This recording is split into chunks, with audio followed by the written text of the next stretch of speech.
ഇതൊരു കാടല്ല കേട്ടാ. ഇത് ഞങ്ങളിന്ന് കോടന്നൂർ പ്രകൃതി ചികിത്സാലയത്തിലെ 7-ാം തീയതി ഡോക്ടർ കൺസൾട്ട് സെമിനാർ ഉണ്ട്, അതിന് പോയതാണ്.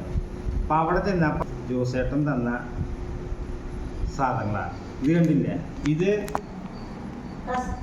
കസ്തൂരി വെണ്ട എന്ന് പറയുന്നത്. ഇതിൻ്റെ ഇല ഭയങ്കര വലിപ്പമുണ്ടാവും.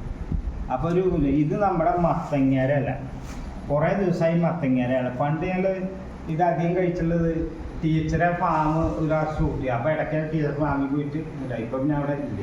അത് കഴിഞ്ഞത് അവിടെ തന്നെ ഉണ്ടായ ചുരയ്ക്ക. ഇത് അവിടത്തെ തന്നെ വാഴപ്പിണ്ടി. തഴുതാഴ്മ കണ്ടില്ല, കുറേ നാളെ തഴുതാഴ്മ കിട്ടിയിട്ട്. പിന്നെ വേറൊരു അരുണാചൽ ജ്യൂസ് സാറ് കൊണ്ടുവന്ന ഒരു വേപ്പിൻ്റെ അല്ല, അതിന് വേപ്പ്. അങ്ങനെ നമുക്ക് ഏകദേശം ഒരു 2-3 ദിവസത്തേക്കുള്ള കറി വയ്ക്കാനുള്ള സാധനങ്ങൾ തന്ന ജ്യൂസായിരുന്നു. ഞാൻ പ്രത്യേകം നന്ദി വിചാരിച്ചു. അതിനോടൊപ്പം തന്നെ വേപ്പ്, ഇത്രയും നല്ല വേപ്പിൽ തന്ന അന്നടേറെ ജ്യൂസാറിന് നന്ദി. അപ്പം ഇനിയും ഇത് കിട്ടണം എന്നുള്ളൊരു പ്രാർത്ഥന എനിക്കുണ്ട്.